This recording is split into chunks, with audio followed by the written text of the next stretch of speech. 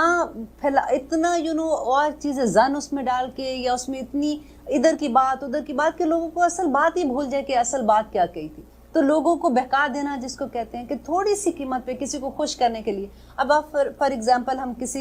کوئی ہمیں انوائٹ کرتے ہیں نا اپنے گھر میں, اور وہ ہمیں کہتے ہیں کہ جی آ کے آپ درس دیں, اور ساتھ وہ کہتے ہیں دیکھیں آپ ذرا ایسی والی بات نہ کرنا کیونکہ ہمارا عقیدہ تھوڑا سا اس طرح کا ہے, اور ہم کہیں کہ ٹھیک ہے ہم اللہ سبحانہ ہم قرآن کی بات کرنے جا رہے ہوتے ہیں نا, اس میں ہم یہ نہیں کر سکتے ہیں. جو واضح احکامات ہیں ان کو واضح ہی رکھنا چاہیے. ایک عالم کے لیے یہ بہت بڑی بات ہوتی ہے کہ آپ کو جب قرآن آپ کے سامنے کھلتا ہے تو آپ اپنی خواہش کے مطابق اس لفظوں کو چینج نہیں کر سکتے ہیں. یہاں پہ اللہ تعالیٰ یہی کہہ رہے ہیں وَلَا تَشْتَرُوا بِآيَاتِي, اور نہ بیچو میری آیات کو ثمنًا قلیلا. دیکھیں اللہ سبحانہ تعالیٰ جس نے انسان کو بنایا ہے نا, اس کو سب اس کی کمزوریوں کا بھی پتا تھا, اسی لیے کھول کھول کے بیان کر دیا فَإِيَّايَ فَاتَّقُونِ, تو پس مجھے سے تقوی اختیار کرو. ولا, اور نہ تلبسوا الحق, اور نہ گڈمٹ کرو حق کو, بالباطل, باطل کے ساتھ, وتکتموا الحق, اور نہ چھپاؤ حق کو, وانتم تعلمون, تم تو جانتے ہو اس بات کو. گڈمٹ کیسے حق کو کرتے ہیں؟ دیکھیں وہ چیز جیسے اب کوئی لوگ ہوتے ہیں وہ کچھ نیکیاں کر رہے ہوتے ہیں, ظاہری طور پہ فار ایگزامپل لگے گا کہ آپ کسی کو دیکھو کہ ماشاءاللہ پوری نمازیں بھی پڑھ رہے ہیں, ساتھ اسی محفل میں بیٹھا ہے, تھوڑی دیر اذان کی آوازیں, چلو جی چلو نماز کا ٹائم ہو گیا ہم نماز پڑھ لیں, اور وہ دیکھنے میں بھی اچھے لگ رہے ہیں, پھر واپس آ کے بیٹھتے ہیں تو کسی کے بارے میں چگلی بھی لگا دی ہے, کسی کے بارے میں کوئی ایسی بات بھی کر دی ہے, تو گڑمڑ ہو گیا نا. کبھی سمجھ نہیں آتی کہ یہ تو اتنے نیک لوگ ہیں, اب یہ بھی کر رہے ہیں. تو وہ بھی ولا تلبسوا الحق بالباطل, اور نہ گڈمٹ کرو حق کو, سچائی کو باطل کے ساتھ نہ ملاؤ, وتکتموا الحق, اور نہ چھپاؤ حق کو. جو حق ہے وہ حق ہے, جیسے کہتے ہیں جنت حق ہے, دوزخ حق ہے, قیامت حق ہے, ہر چیز یہ حق ہے. اللہ سبحانہ تعالیٰ نے بہت واضح طور پہ بتا دی. یہ صرف بنی اسرائیل کے لیے نہیں ہے, یہ آج کے مسلمان کے لیے بھی یہی بات ہے کہ ہمیں دیکھنا ہے کہ ہم کہاں پہ حق کو اور باطل کو آپس میں ملا رہے ہیں. ہم درمیان کا راستہ کہتے ہیں نا کہ نہیں بڑی آسانی, بس درمیان کا راستہ پکڑو, ایسے تو نہیں ہو سکتا, ہم ایسی زندگی تو نہیں گزار سکتے. تو ولا تلبسوا الحق بالباطل وتکتموا الحق وانتم تعلمون, اور تم جانتے ہو. واقیموا الصلاۃ, اور نماز قائم کرو. دیکھیے یہ حکم کس کو دیا جا رہا ہے؟ یہ اس وقت ان کی توراہ میں بھی یہی حکم دیا گیا تھا. یہ جو بنی اسرائیل ہیں یہ ان کو بھی یہی حکم تھا کہ واقیموا الصلاۃ, اور نماز قائم کرو, وآتوا الزکوٰۃ, اور زکوٰۃ دو, وارکعوا مع الراکعین, اور رکوع کرنے والوں کے ساتھ رکوع کرو. اب دیکھیے نماز کا تو ذکر آ ہی گیا تھا, وہ دوبارہ سے وارکعوا مع الراکعین کیوں کہنے کی ضرورت تھی؟ اب وہ لوگ جو با جماعت نماز کو کہتے ہیں نا کہ نہیں با جماعت نماز کا نہیں حکم ہے, یہ والی آیت یاد کر لیں, وارکعوا مع الراکعین, یہ اکیلے تو نہیں, مع ساتھ رکوع کرنے والوں کے. یہ حکم ان کو بھی تھا. آپ کو یاد ہے جب نبی صلی اللہ علیہ وسلم معراج پہ گئے تھے تو حضرت موسیٰ علیہ السلام نے کیا کہا تھا؟ جب انہوں نے کہا کہ اب مجھے شرم آتی ہے, اب میں واپس نہیں جاؤں گا, اب میں اللہ تعالیٰ نے 5 نمازیں کر دی ہیں, اب بس ٹھیک ہے میرے لیے, تو حضرت موسیٰ علیہ السلام نے کہا تھا کہ نہیں آپ واپس جائیں اور اللہ تعالیٰ سے کہیں کہ اور کم کر دے, کیونکہ میری امت نے جو ان کو نمازوں کا حکم تھا انہوں نے اتنی بھی نہیں پڑھی تھی, اور مجھے پتہ ہے کہ لوگ کیا کریں گے. تو نبی صلی اللہ علیہ وسلم نے کہا تھا کہ اب نہیں میں واپس جاؤں گا, اب میں اسی پہ خوش ہوں. اور اللہ سبحانہ تعالیٰ نے کہا تھا کہ تم جتنی یہ 5 نمازوں میں بھی اللہ سبحانہ تعالیٰ اتنا ہی اجر دیں گے جتنا اللہ تعالیٰ نے پہلی دفعہ حکم دیا تھا کہ اتنی نمازیں پڑھنی چاہیے. واقیموا الصلاۃ, اور نماز قائم کرو. دیکھیے نبی صلی اللہ علیہ وسلم نے ان کے پاس ایک نبینہ صحابی آئے تھے, ابن مختوم ان کو کہتے ہیں. وہ آئے, آ کے انہوں نے کہا کہ میں اندھا ہوں, کیونکہ دیکھیے وہاں پہ مکہ کا ذرا مدینہ کا آپ سوچیے رات کا ٹائم ہوگا تو وہ چلنا ان کے لیے کتنا مشکل ہے, تو میں مسجد میں نہیں آ سکتا, کئی دفعہ مسجد نہیں آ سکتا, تو کیا میرے لیے اس میں اتنی سہولت ہے کہ اگر میں گھر میں نماز پڑھ لوں؟ تو نبی صلی اللہ علیہ وسلم نے پہلے کہا ٹھیک ہے, کیونکہ وہ نبینہ تھے. لیکن جیسے ہی وہ جانے لگے تو نبی صلی اللہ علیہ وسلم نے ان کو واپس بلایا, تو ان کو کہا کہ آپ مجھے یہ بتائیے کہ آپ کے گھر میں نماز کی اذان کی آواز جاتی ہے؟ تو انہوں نے کہا کہ ہاں. تو انہوں نے کہا کہ اگر جاتی ہے پھر آپ کے لیے کوئی اس میں گنجائش نہیں ہے, آپ کو مسجد میں آ کے نماز پڑھنی. اللہ اکبر. آج ہم دیکھیں ہم کیا کر رہے ہیں,